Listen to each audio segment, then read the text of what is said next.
विश्व पर्यटन दिवस उपलक्षे विश्व प्रसिद्ध पर्यटन स्थली कोणार्क सूर्य मंदिर सम्मुख में पर्यटन विभाग सहायतार कोणार्क पर्यटन कार्यालय पक्षर विश्व पर्यटन दिवस पालित हो जाइए। देश विदेशर पर्यटनर प्राणकेन्द्र कोणार्कर स्थापत्य कला और संस्कृति विश्व में अनन्य परिचय सृष्टि करिछि। आज पर्यटन विभाग पक्षर पर्यटन दिवस पालन अवसर में कोणार्क सूर्य मंदिर मुख्य फाटक सम्मुख में सूर्य मंदिर परिभ्रमण में आसिथिबा पर्यटक मानकु पुष्प चंदन सह गोलाप फूल दे संबर्धित करा जायतिला। बहुत खुशी लगिला आ समस्त मो तरफ अशेष अशेष धन्यवाद। आज दिनटी मु तो बुलिनी बुलिक आसले भल लगिला। 2 वर्ष कोविड कटकणा रे बंद थिला वर्तमान संबोधन दिया होची आ फुलतोनी पूजा करन जोटा कि ओडिसा 2 वर्ष तो कोरोना पई बंद थिला ए सब जिंस किछि हेई पार नथला।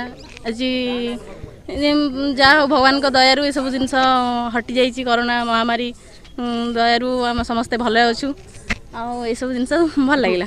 बाईदे घोड़ानाच दलर जटाधारी बेहेरा और साथी कलाकार मानक द्वारा परिवेशित लोककला घोड़ानाच माध्यम पर्यटक मानक संबर्धना ज्ञापन करा जायतिला। ए अवसर में सूर्य मंदिर परिसर में झोटी चिता और सूर्य मंदिर मुख्य फाटकर सम्मुख में बालुका शिल्पी मानक द्वारा बालुका कला माध्यम पर्यटन वार्ता छिंचन करा जायतिला।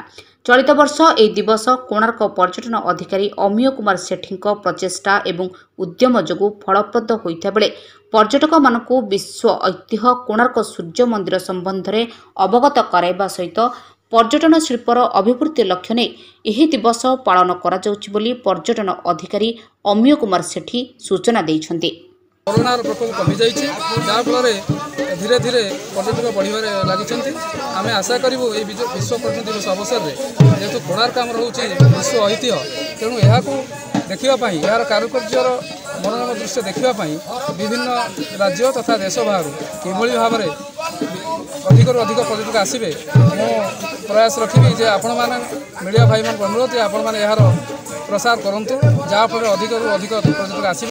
कोणार्करू अजित ज्ञानरंजन विश्वाल रिपोर्ट तीर्थक्षेत्र लाइव।